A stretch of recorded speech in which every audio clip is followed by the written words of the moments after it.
going to show you how to make different icing consistencies. So you're going to need two basic consistencies for decorating cookies. The first would be a flood consistency, which will allow you to cover a large surface of a cookie or do different details in different colors. So this would be the flood. It would spread evenly across the cookie or a section of the cookie and be nice and shiny and flooded on top of the cookie. The second type of icing that I'm going to show you how to do is the piping icing. So that would be for piping lettering or doing details, or if you're going to use a fancy tip in your piping bag like grass or a flower. This will allow you to keep some definition with the icing and not just spread on the cookie. So when we do the stiff icing from the recipe to make royal icing, so this is what we get when we're done making that royal icing. This is pretty close to what you need for piping or for details. So sometimes I'll add just a drop of water if it seems too stiff, but usually you're good to go like this. If you need to add just a little bit of water for it to move just a little bit, literally put your fingers in the water and just kind of spritz it and then stir and then put in. So this has been sitting out a little bit, so it's pretty soft, so it's ready to be used for my piping icing. So for piping icing, I'm going to show you the tipless bag option. So the tipless bags are awesome for storing your icing and for decorating. So I just put it over a cup so that the mouth is open. And then I'm literally just going to put this into the piping bag, take it off,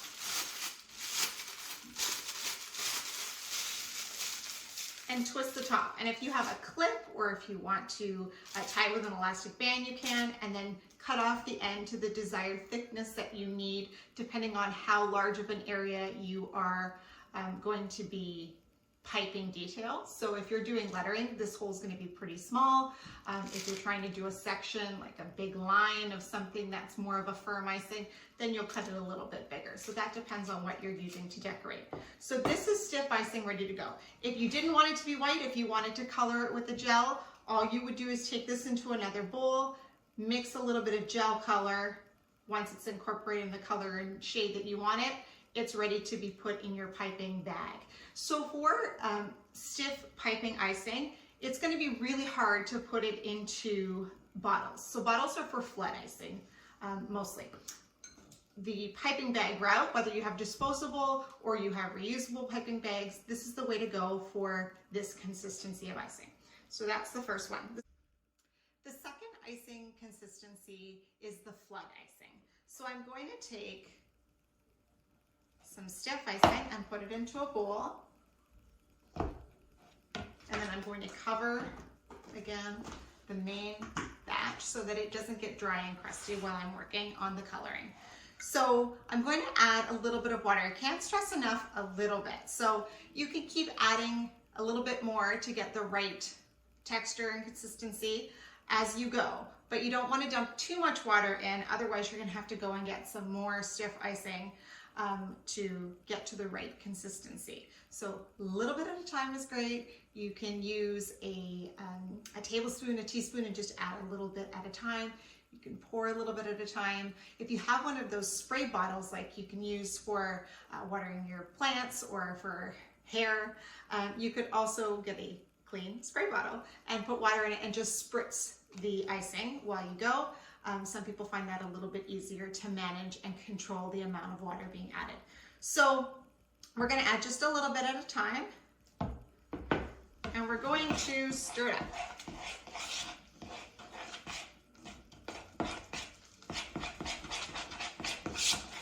So for the flood consistency, we're really looking for some movement so that when you pipe this onto your cookie, it's going to spread over a certain area that you would like it to.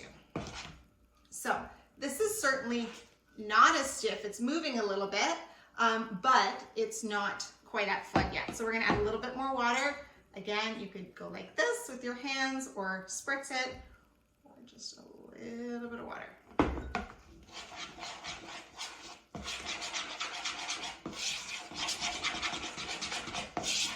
Okay. You don't have to stir it too hard. Again, you don't want to overmix your icing. If you overmix it, you're going to find that it doesn't cooperate with you when you're flooding, and it's going to dry and look a little bit cracked. So that is starting to move for sure. It's not quite there, but it's getting pretty close. So before I add the final amount of water, I'm going to add the color to my icing. So I'm going to make a purple color. I just want a light purple to use on some of my cookies. So I'm going to take a clean butter knife and just get a little bit of gel and put it into my icing. And then I'm done with this butter knife. You're not going to put this back into the gel if you need to get a little bit more color because we don't want the icing to contaminate the rest of the container. So I'm just going to stir, and you can see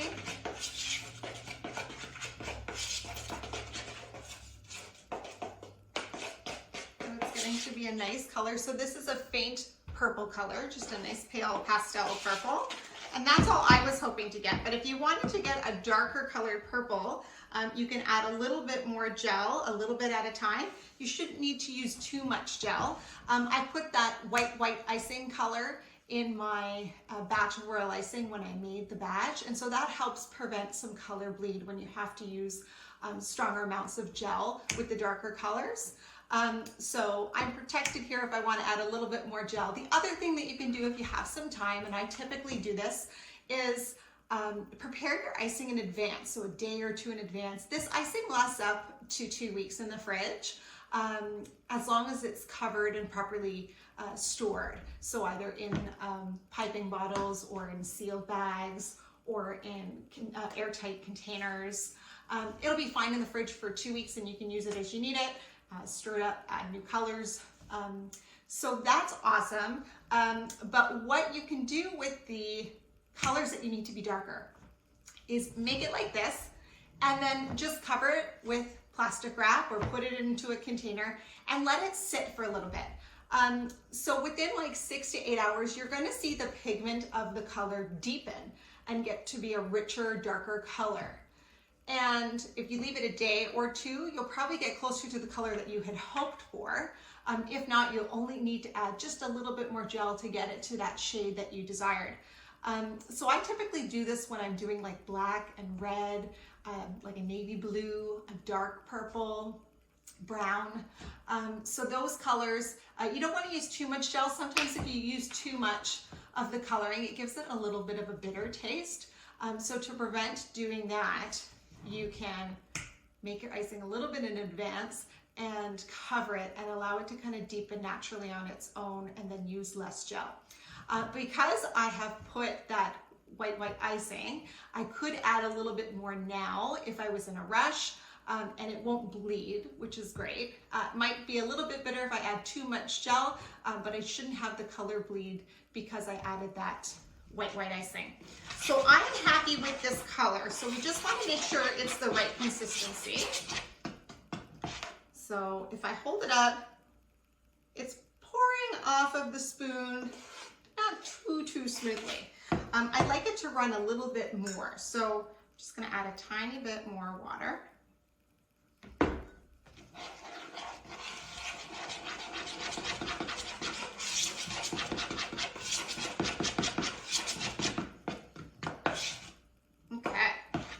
So now this is pouring off of my spoon. This is the flood consistency. So just gonna come and show you a little bit closer. So this is more of a flood consistency. You can see I'm making kind of some designs with my spoon, and we call this like a 15-second flood. In about 15 seconds, you're gonna see that all of those lines that I squiggled with the icing, they're starting to blend into the rest of the icing. So that's flooding. So when I pipe this onto a cookie and I leave a little bit of room on the edge or where I need to go, I let it kind of settle a little bit for a few seconds, might give the cookie a little wiggle or shake, and that's how it floods to the area that I need it to. You can also use a scribe or a toothpick to help guide it to where you want it. And when I do all of my tutorials on certain cookie designs, you'll see me using my scribe or a toothpick to pull the icing, the flood icing, where I would like it to go. So don't go right to the edge of the cookie when you have to flood, or right to the edge of the section that you want, but this is certainly going to spread over an area. So this is our flood consistency. So I typically put my flood consistency icing in bottles simply because I do a lot of cookies, so I use them and I find them easier to store in the fridge in the bottles. Also, when you store them in the fridge when they're colored, often the color will separate just a little bit and it'll be darker on the bottom than on the top. So I'll take a butter knife and just go in and mix it up again so that it's all uniform color, and then I can use it again for decorating. You can also put it into the reusable or disposable piping bags. Works just as well.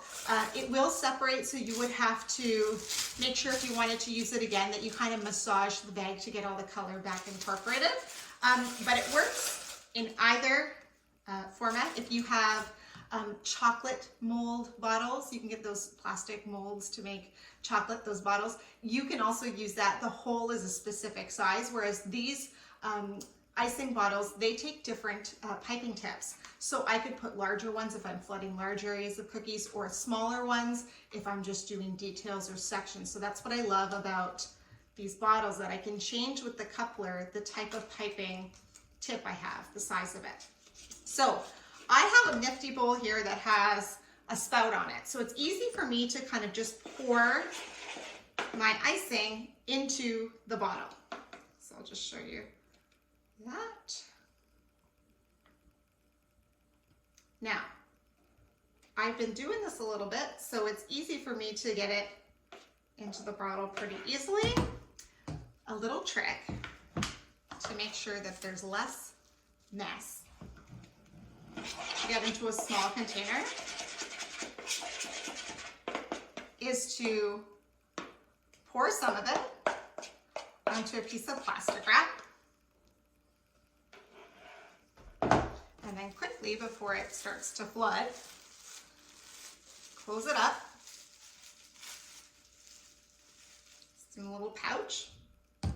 Take a toothpick and just poke a little hole into the bottom of the bag and gently squeeze. Just make that a little bit bigger. And gently squeeze the icing into your bag. So this helps you waste less icing, especially because that meringue powder is a little pricey to make a batch. So that fills up my icing bottle, and I covered up, and that's it. Happy icing consistency making.